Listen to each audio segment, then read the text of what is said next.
Hello, let me introduce me to you. I'm Spencer and I have the pleasure of giving you a preview of the board game Rift Knights from Red Raven Games. This video is made possible in part by Red Raven Games, who helped sponsor the video. Rift Knights is an asymmetrical team game for 2 to 6 players. One team controls the Holy Knights, while the other controls the Silent Knights. That's a little Christmas humor there. No, the other team plays as the demons, trying to break the seal to the underworld before morning, which I imagine is a lot like my children trying to break open their presents before Christmas morning. Why is this guy going all in on Christmas jokes? Did he just call his kids demons? I'm here to help you decide if you should invest in Rift Knights, and it's about time I got started. So, join me as I walk through the gameplay and then share the things you'll need to know to make an informed decision. I'm trying really hard to come up with a Christmas joke right now, but I just can't invent one. In the game, the demons are trying to open the seal to let other demons in, and the knights are trying to stop them.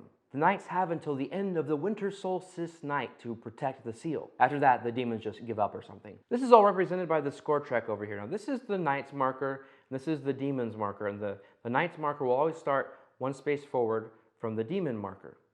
The goal is to get your team's marker all the way up to the door on the track first. Now you can move your team's marker up in a number of different ways. For the knights, they'll automatically get 1 point at the end of every round just because they're keeping everything at bay. They'll also get 1 point if they can kill any demons, so for every demon they kill, they'll move forward 1 space. Now the demons are a little bit different. If they kill a knight, they'll get to move forward 1 space, so 1 point. But then if they can kill any of these elders out here on the board, they can move forward 2 spaces, so that's where the points really lie. In order to do that, they'll need to knock the health down of the elders from 6 to 0. So you've got the points and the goals, and let's talk about the round structure. So whenever your characters are out and you're ready to go, you're going to switch back and forth side to side. Now, you will always start with a demon character and then go over to the knight character, and then back to the demon character and back to the other knight character. And that order is going to stay the same throughout the rest of the game. You can never switch orders with the characters. So let's talk about what happens on a turn. So you will always have a hand of 4 cards.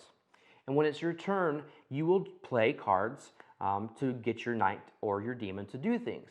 You'll play all of your cards or discard them if you don't want to use them. I don't know why you would want to use them, but you will play until you've used all your cards. And they do things like help you move around the board, melee attack, ranged attack, heal. They also have some different abilities, like this one will let you deal 1 damage to all close enemies and move them 1 space. So it's like a shockwave happening.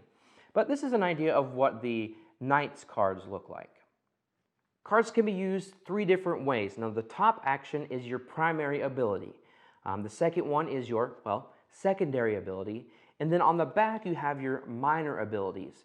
Now, again, you can choose one of these 3 things. You can't do all of them. It just gives you a lot of variety whenever you're taking your turn, that you can use 1 card for 3 different things. In addition to these kinds of cards, you'll also find advanced abilities, which will require you to discard a card in order to be able to use them.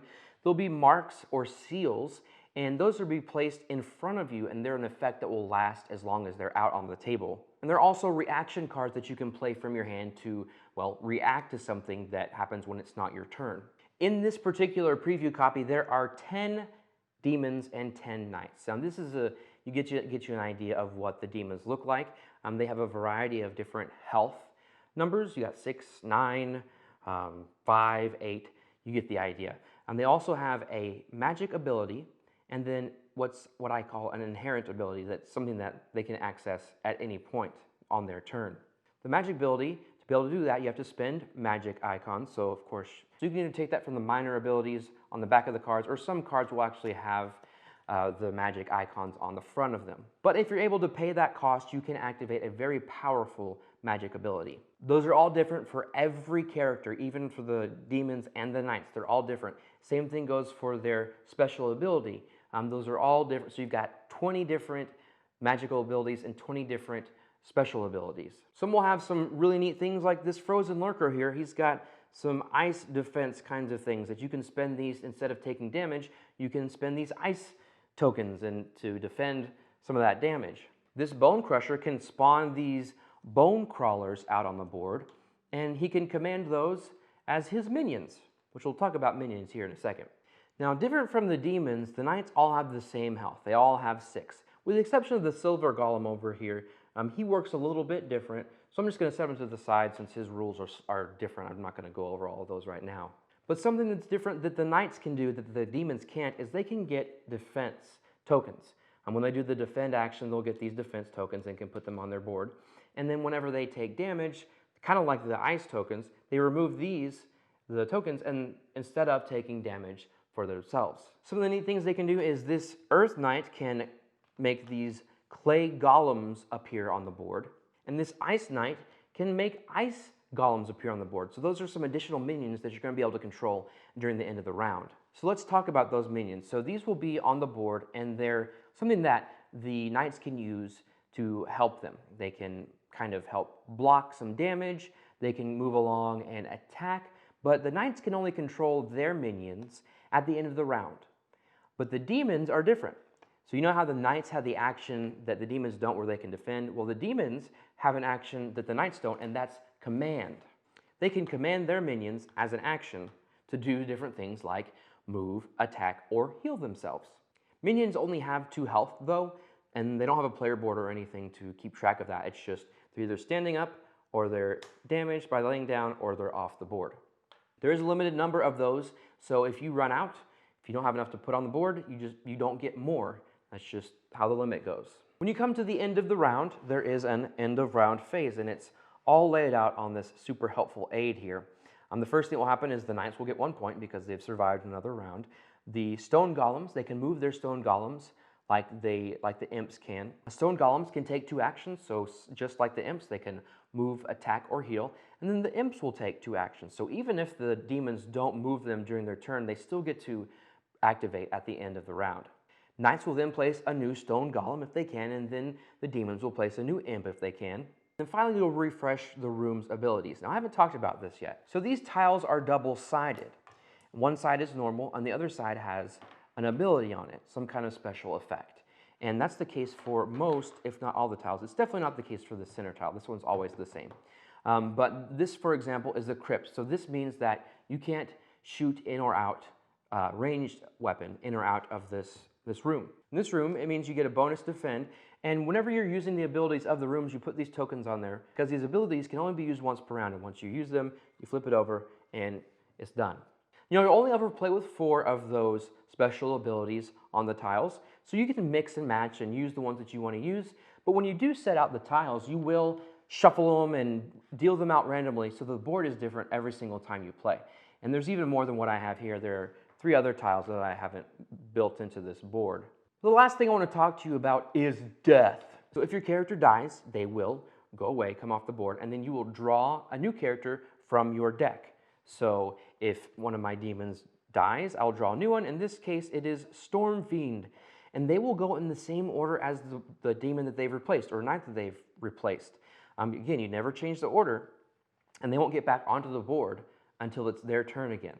So sometimes you may be down a knight or a demon, depending on when that death occurs. Hopefully you don't die too many times, because if you do, well then, as we saw at the beginning, you'll cause their disc to move up to the door, and then of course they would win. So starting with the artwork, it's great. What you would come to expect with the Red Raven game. Now, which is interesting because it's not just Ryan, it's Andrew Bosley who did the character artwork and the box cover, and then Ryan did some of the graphic design. It's a great team effort that makes it still feel like it fits in the Red Raven game catalog. Overall though, I think the characters look great. They're perfect, they're unique. I love this guy with a sword and then this really big hulking thing. It's all done very well. And there are such a large number of characters, and they are so diverse, they look diverse, their abilities are diverse, and there are male and female characters, and I love that diversity. Overall, I think in this preview copy there are 20 characters, and I think they're all done very well, all diverse, and feel unique and original for each one. Something that's also unique every time you play is the room tiles and how they are set up to make the monastery. The fact that you can mix them up and then use one side or the other, it's going to be different every time you play. And I think the abilities on the rooms, the way that it's set up, are really going to change how the game unfolds. I think that they can make a difference. And when you're racing to get to a room to use its ability for free, and it can only be used once a round, I think that really changes things. So I really recommend that you play with that side as soon as you get familiar with the game. Don't waste any time and dive right into those special abilities. Now the gameplay, it's mechanically sound. I think everything works, nothing is broken. I feel like there's a lot of play testing that went on with this game, and that's a good thing, obviously. But I feel like a lot of care was taken because I don't see anything wrong with it at all. Got some basic concepts, you're running around, you're attacking each other, you're trying to get the guardians down, you've got special abilities, card, hand management type stuff going on. Nothing remarkable, nothing revolutionary, but the way it all works together is very nice. The thing to highlight though is the asymmetry. What I like about this game as opposed to other asymmetrical games is that the asymmetry is done just perfect. It's just the right amount to the point to where you're not confused, you're not constantly asking, what do I do? No, I'm different than you. How are you doing that because you're different, or am I doing things wrong? You don't have to worry about that kind of stuff. Other than just the differences in the goals and like the one or two things that the characters do differently, mechanically, there's nothing different. So you don't have to learn a new set of rules depending on who you're playing. The thing that is different though, that is major, is just the abilities. And the way that those are changed depending on who you're playing with both the magic power and then the inherent ability. And those are all so very different, so unique, and enjoyable, each one. But the real question is, with so many different characters and so many different abilities and the different goals, with the knights starting one space ahead of the demons, is it all balanced? And I can say yes. I have seen both sides of things, and both sides seem to be very well balanced. Just as an example, playing with my wife, we played against each other on both sides, and I lost both times. So that either speaks to my ability or her ability, rather, as far as being good, being better than me. But there is no, okay, well, it's easier to play on this side, or it's easier to play on this side. You might enjoy attacking the guardians more than preventing or protecting them and healing them. But as far as one side being better than the other, that's not happening here. They're both very equal. Now, I mentioned playing with my wife. I have to tell you about this last time that we played. For some reason, I was just doing bad, and I was on the Knights team, and she was just whooping me, and I was starting to get angry, and that's not me. I don't normally do that, and I had to take a step back and say, okay, wait a minute, this is a game. This is just a game. She's doing something differently than me, and it's working for her. I'm doing something wrong, clearly.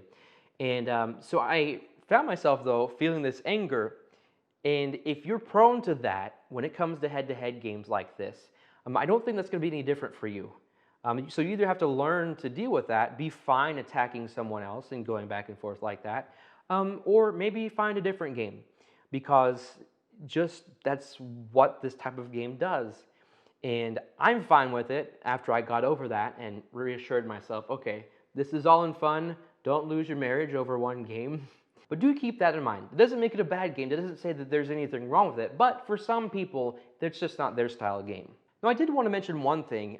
The cards, I like that it's got the top ability and the bottom ability, and then the action on the back that you can do, so you're choosing one of those three. It reminds me a lot of Gloomhaven and the way that you use those cards.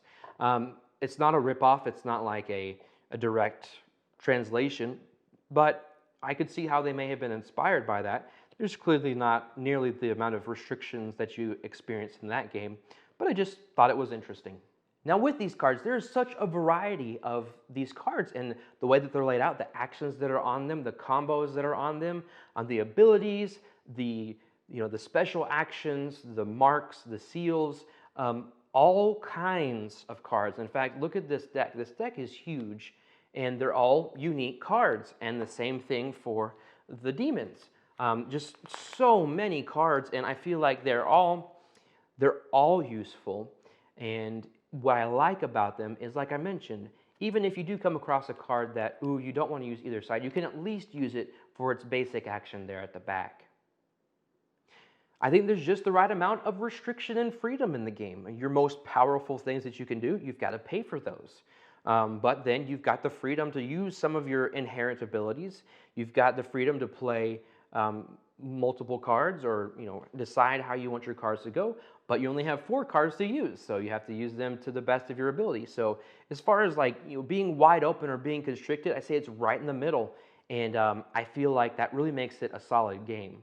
Another thing that I like about the game is the concept of these elders, the elder dice, that they start out at 6 and then you have to knock them down to nothing. And what is particularly interesting is being the knights and having to keep their health up, having to constantly go around and aid these flailing elders. It really causes you to think how you can split yourself, your abilities and your team to go around and administer aid to these guys, all the while fighting off these demons and playing as the knights.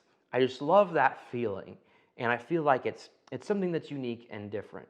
And then, of course, in addition to the elders, you have the minions. So you've got the imps, the golems, and then the bone thingies. But I like that it's not just your characters, your knights, but you have some other smaller, less powerful creatures that you get to control to do your bidding. And for the demons, being able to do that during the game is very helpful. And then, of course, with the knights, only being able to control the golems at the end of the round isn't quite as helpful. But again, you've got that balance thing going on where then the knights are always getting a point at the end of the game, or at the end of the round. But then you have the demons who are able to control their imps during the round. So again, just another thing to mention about the balance there. I've got quite a mess over here, but just the magic abilities are great.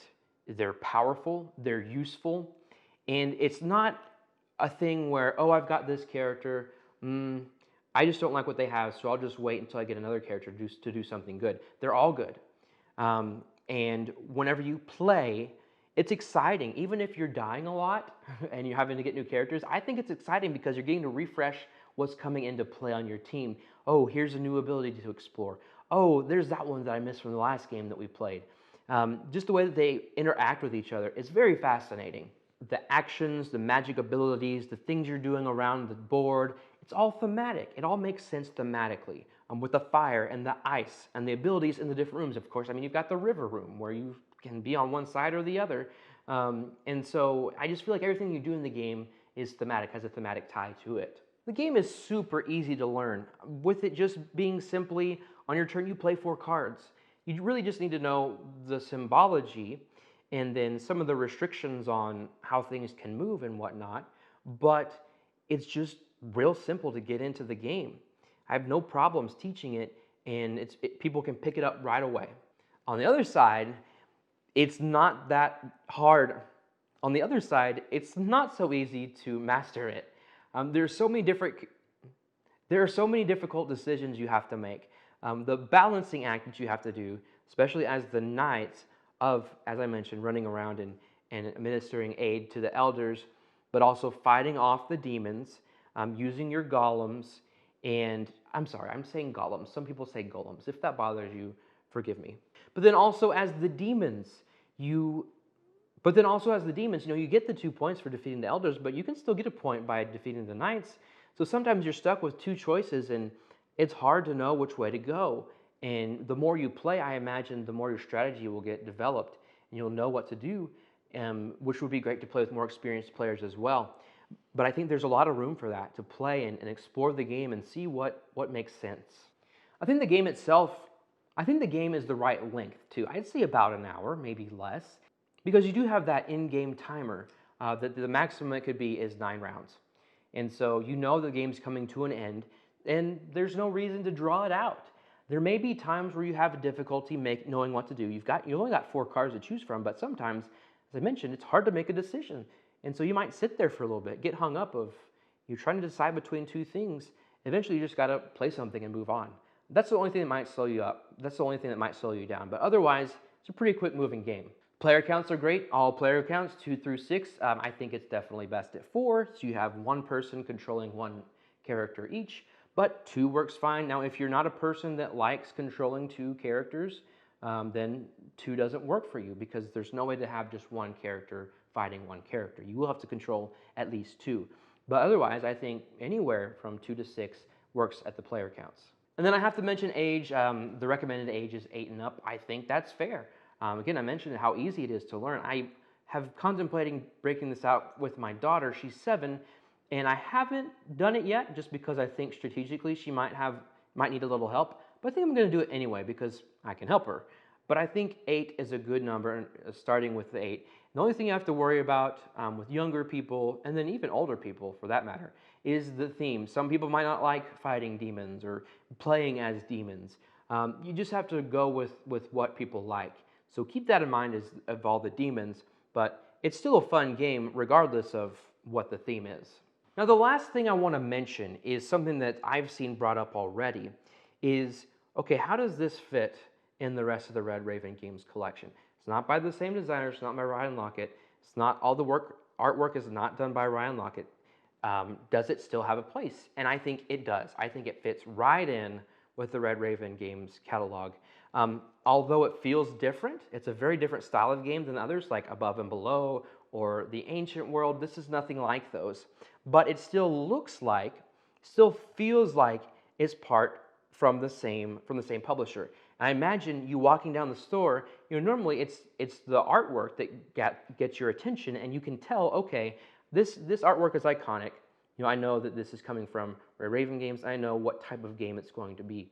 Now with this one, again, with it being a different designer or a different artist, I still think it looks like the rest of the Red Raven Games art, and I think people will still recognize that. Gameplay-wise, it's still simple. It's got some of the same symbols I've seen before, same graphic design, so it feels familiar in that regard. But this is the first Red Raven battle game, and so it's definitely its own thing, but I think it does fit in quite well. So, do you feel informed? Filled out a detailed list? Checked it twice? Now, if you're on the fence, I say fall off on the side where Rift Knights is. It's the best team versus team game I've played in a long time. It's smooth, thought-provoking, and action-packed until the very end. And with just the right amount of asymmetry, it will have you wanting to play again and again to explore all it has to offer without burning your brain. I wholeheartedly endorse this game, and I think for his first time designing a game alone, Alex Davis knocked it out of the park. Thank you so much for putting up with me throughout this video. If you have any questions or comments about Rift Knights, just put them in the comment section below and I'll get to them as soon as I can. Oh, and while you're at it, would you go ahead and subscribe too?